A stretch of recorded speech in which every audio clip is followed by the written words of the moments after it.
Hello, Elle from Vegan FTA here, and today we're going to go through some news stories. You can find these news stories over on veganfta.com, and be sure to sign up to our newsletter so you don't miss anything. Be sure to watch this video in its entirety to see all the news that we're covering today. Now let's jump straight into our first story. Vegan shoppers prefer the term vegan on food labels to the confusing plant-based. The online publisher Vegan Food and Living has conducted a survey of its followers that shows that shoppers would rather have their food marked as vegan as opposed to plant-based or meat-free. The Big Vegan survey conducted by the website asked thousands of vegans about their opinion on several vegan-related issues, and the 2024 survey asked the question, how do you prefer your food to be labelled?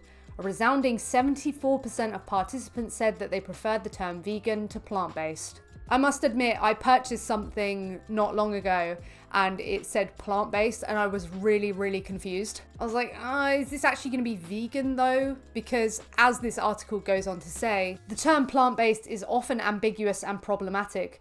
According to Vegan Food and Living, plant-based is often considered a watered-down version of veganism, with people sometimes using the term to refer to plant-rich diets that still include some animal products like honey. Those who eat vegan diet don't only eat plants, but also eat fungi, algae, and bacteria, which are neither animals nor plants, so referring to food with these ingredients as plant-based is incomplete. Also, it's not helpful to use the term as it is awkward to use, and based doesn't mean exclusively. Additionally, veganism is a philosophy that has generated a lifestyle and a transformative socio-political movement, so ethical vegans may look at the term vegan more favourably as it has positive identity connotations. It may be the case that businesses are trying to market the term plant-based because it seems more inviting than the word vegan. Vegan has a load of negative connotations attached to it that may put people off, but you want it to be clear to the consumer what they're actually purchasing. And it isn't really all that clear, so it's not really a surprise that 74% of respondents said that they would prefer the term vegan to be used. It would be interesting to know what is more appealing to a non-vegan audience, the term plant-based or the term vegan. Is it being plant-based something that they're more likely to actually pick up? Is the term vegan something that puts people off? Or is it something that actually appeals to the demographic, the people who are vegan, who are looking for vegan products, so they actually end up purchasing the product because they realize it's suitable for them? Carnists on the other side may have the opposite view, and this is why replacing the term vegan for plant-based may seem as a misguided carnist move aimed at flexitarians. Holly Johnson, Vegan Food and Living's editor, said, "Shopping can be hard work when you're a vegan. Milk powder can often be found lurking in places you wouldn't expect to find it, such as salt and vinegar crisps. So it's not surprising that vegans want labeling that clearly shows whether a product is free from all animal products. If you're vegan, then you know that one of the big enemies of veganism is that dreaded milk powder. They put it in so many things, and like the animal agriculture industry itself, it's completely unnecessary." On to our next story, the Spanish government cancels the National Bullfighting Award. On 3rd of May 2024, Spain scrapped the traditional annual Bullfighting Award, which was a €30,000 government cheque given to famous bullfighters or cultural organisations related to the bullfighting tradition. The Cultural Ministry, Ernest Urtasun, from left-wing party Sumar, traditionally anti-bullfighting, said it based its decision to abolish the award on the new social and cultural reality. In Spain, he posted on X, "There is a social majority of Spaniards that is increasingly aware of animal welfare.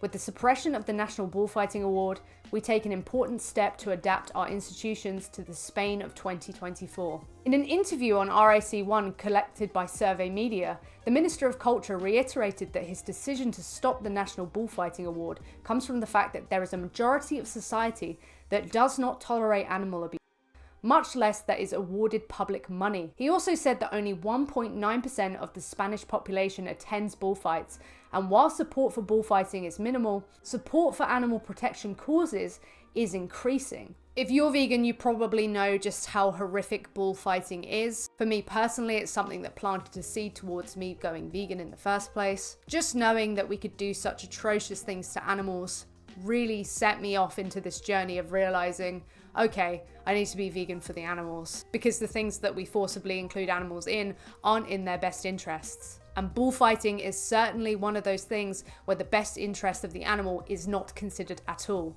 In fact, Torture is the aim of the game. And this is interesting to note that in Spain, the average bullfighting aficionado has been getting older for decades, and the number of bullfighting festivals dropped by a third between 2010 and 2023. Spain is one of the 9 countries of the world with an established bullfighting industry. Mexico, Peru, Colombia, Venezuela, Ecuador, USA, France, Spain, and Portugal. And one where the Spanish-style bullfighting practiced in 8 of them, which involves the killing of the bull on the bull ring arena, was created in the 18th century. All other countries are also experiencing a decline in popularity and an increase in opposition. Several Mexican states have already banned it, and Colombia may be very close to doing so.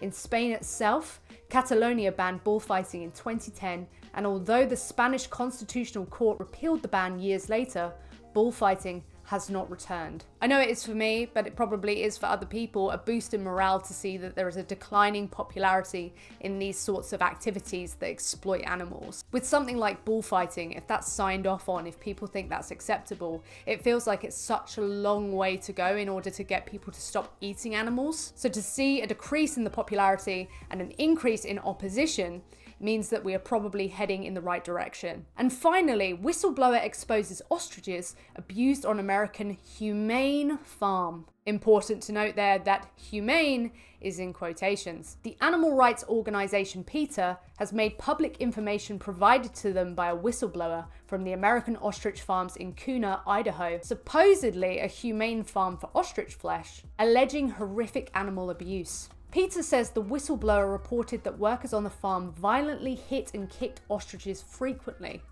According to the whistleblower, some ostriches were reported to attempt to get away in panic, running full force into fences, breaking their wings and toes, skinning their legs, and ripping their chests open. American Ostrich Farms claims that the ostriches are humanely raised, and that they have access to thermally comfortable environment at all times so that heat/cold stress does not occur, and have access to fixed or mobile housing that keeps them dry and protects them from wind.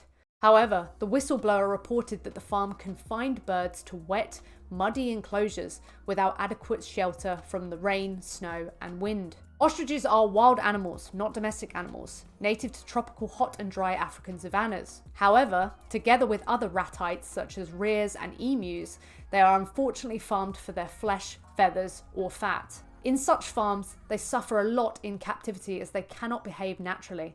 For instance, ostriches regularly groom themselves by rolling in the sand, but American Ostrich Farms allegedly denied them the opportunity to take dust baths or even stay dry.